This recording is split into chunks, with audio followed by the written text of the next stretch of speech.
ഇബ്രാഹിം അൽ ഖവാസ് റഹിമഹുല്ല അദ്ദേഹം പറഞ്ഞതായി ഇമാം അബു നുഐം അൽ അസ്ബഹാനി റഹിമഹുല്ല ഹുല്യത്തുൽ ഔലിയ എന്ന കിതാബിൽ ഉദ്ധരിച്ചത് കാണാം. ദവാ ഉൽ ഖുലൂബി ഖംസ, 5 കാര്യങ്ങളാണ് മനസ്സ് നന്നാകാൻ വേണ്ടത്. 5 കാര്യങ്ങൾ ചെയ്താൽ ഖൽബ് നന്നാകും. ഖിറാഅത്തുൽ ഖുർആനി ബിതദബ്ബുർ, അർത്ഥം ആലോചിച്ചുകൊണ്ട് ഖുർആൻ പാരായണം ചെയ്യുക. സുബ്ഹാനല്ലാഹ്, അർത്ഥം അറിഞ്ഞുകൊണ്ട് അർത്ഥം ഓർത്തുകൊണ്ട് ഖുർആൻ ഓതുക എന്നുള്ളത് നമ്മുടെ മനസ്സിനെ ശുദ്ധീകരിക്കും. അത് എത്ര ചെറിയ സൂറത്തുകളാണെങ്കിലും. ശൈത്താൻ ചിലപ്പോൾ നമുക്ക് വസ്വാസം ഉണ്ടാക്കും. ഇതൊക്കെ ഒരുപാട് ഇൽമുള്ള ആളുകൾക്ക് പറഞ്ഞിട്ടുള്ളതാണ്, തഫ്സീറൊക്കെ വായിച്ച് കഴിഞ്ഞിട്ടുള്ള ആളുകൾ അല്ല.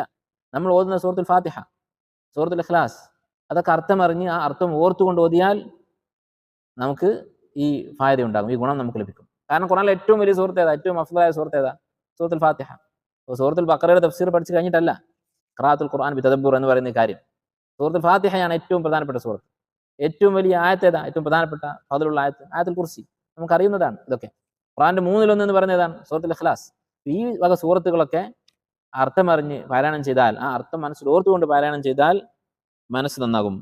അതുപോലെ രണ്ടാമത്തെ കാര്യം ഖലാ ഉൽ ബത്ൻ, വയറ് കാലിയാവുക. എന്താണ് അതുകൊണ്ട് ഉദ്ദേശിക്കുന്നത്? സുന്നത്ത് നോമ്പ് നോൽക്കുക, അതുപോലെ നോമ്പില്ലാത്ത സമയത്തും അമിതമായി ഭക്ഷണം കഴിക്കാതിരിക്കുക, ആവശ്യത്തിനുള്ള ഭക്ഷണം കഴിക്കുക.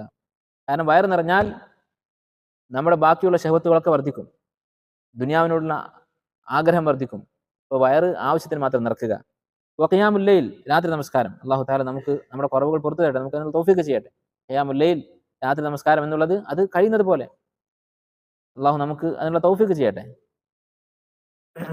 വതദർഉ ബിസ്സഹർ, സഹർ എന്ന് പറഞ്ഞാൽ ഫജ്റിന് മുമ്പുള്ള സമയം. ആ സമയത്ത് ദുആ ചെയ്യുക.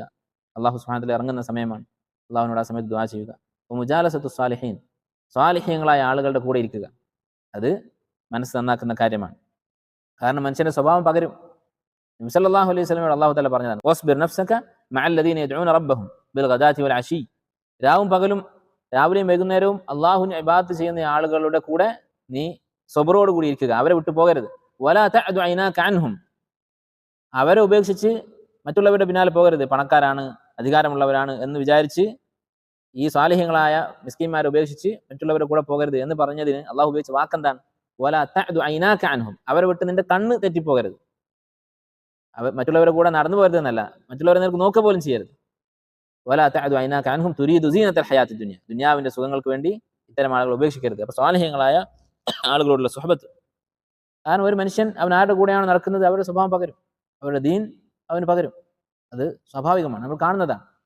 ഏതൊരാൾ നന്നായിട്ടുണ്ടോ അതിന് കാരണമായി അവൻ്റെ കൂടെ നല്ലൊരു കൂട്ടുകാരനുണ്ടാകും.